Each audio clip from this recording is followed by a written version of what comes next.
This is a question response to RPG a Day for 2016 from the Casting Shadows blog and channel. The 19th question for RPG a Day on August 19th is something that every role-playing gamer has done at least once.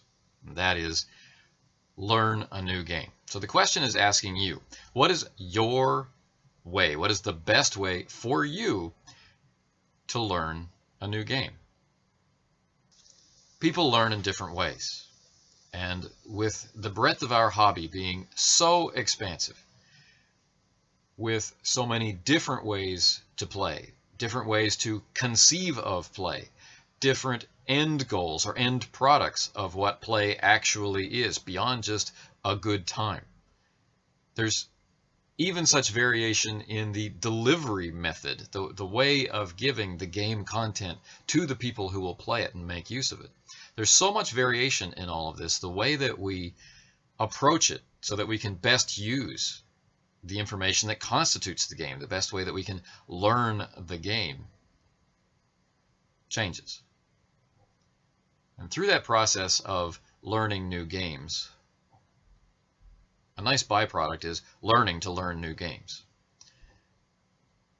But even with the first game, you begin to get an idea of what it means to put yourself in the conceptual space that constitutes running or playing in that game.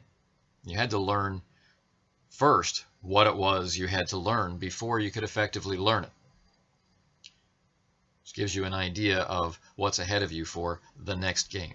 Knowing yourself, being familiar with the people with whom you play, knowing the games that you play. What method of taking a new game and getting it on the table to actually play have you found to be valuable? That's what this question is really about. Now, some might prefer to defer to experience, to seek out actual play videos, or to bring in somebody into the group who has already played the game, or to go online and discuss things in a forum as you go through the book, asking questions at the time that you have them. Some people like to read and cogitate for a while and then come back to the text and read again and do play tests and so on. There's so many different ways to approach this. Which ones are valuable to you? So for me, I play a lot of different types of games, but there comes a point where I want to make a leap of faith, where I want to see what I understand and don't understand. I like to run a game without having to access rules, and I don't mean charts. There are some games that require some sort of chart. I don't mind accessing those. I don't mind accessing those for years, but what I'm talking about is understanding how the game actually resolves something.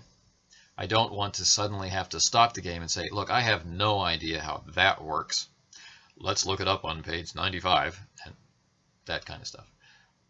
So those first few times that a game hits the table, that's where I'm seeing what I just think I know.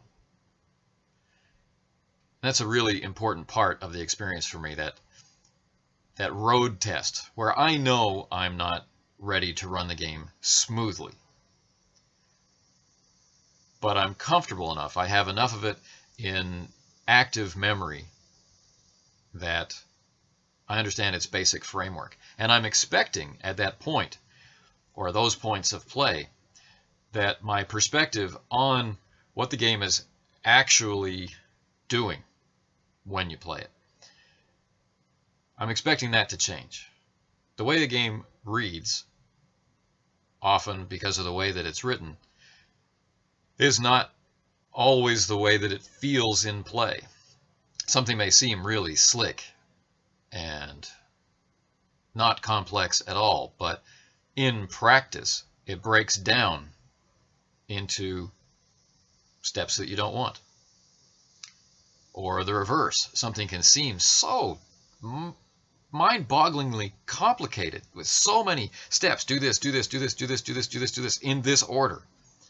And yet, once that order has been explained, it just flows, and the game feels fast and uncomplicated. Just reading them can lead us to the wrong perception. So one of the important parts I've found for me for learning is to learn as much of the game as I can through reading it, absorbing it, kind of imagining a session in my mind, how it would work. And then recognizing that I don't want to go into the session unprepared and getting over it. Going, taking whatever the rules happen to be, and being willing during the session, when I discover I'm not ready to use the system, I'm wanting to fall back on making a ruling or whatever, which is a long established habit. I want to learn the new game. I don't want to keep playing the old game, and I don't want the games to interfere or intermingle. I want to learn the new one. So when I reach that point where I don't quite know what I'm doing, then for those first few sessions, I need to get over that feeling and just open the book and get the people that I'm playing with looking in the book. Yeah, this session is going to be slower. It's not going to, have a great flow to it. There'll be points where we stop and we look at the rules. And this, I find, is one of the best ways to learn. You're now in the moment. You don't know what you're doing. You find out what to do, apply it, and all of that serves as hooks for memory. So the next time that situation happens, you not only remember the rule, you remember learning it. Those two things work in concert to help solidify that. And plus, you're learning the game as a group, which means that everybody's competence, everyone's comfort, everyone's awareness of how the game works is growing. And that always results in better play. I suppose we should be careful of words like always, but when everybody knows what their options are, knows what the point of play is, and knows how to achieve that for themselves, I find play is better. So that's why I cite this as the best way to play for me. I want to achieve understanding of the game as it is. Sure, I'm going to use my previous experience to help me understand the next thing. And sure, many, many games have an awful lot of similarity. But there comes a point where the games are different. Method of application is different. The method of approach to character or whatever is different. And finding that difference, for me, requires a leap of faith. To summarize all of that, I like to learn by doing. I like to read, think, and then challenge myself to discover what I do and do not understand. I need that leap of faith. I need the road test in order to make things real. And I need the group to be involved in that with me so that we're all learning the game together. That feels like we are really learning the game and moving forward into this new project together. Part of that, the other side to this coin, is feedback. Talking about the game after it's been played, both in terms of the events which took place and how much we enjoyed them or understood them or whatever effect they had on us, but also the implementation of the game.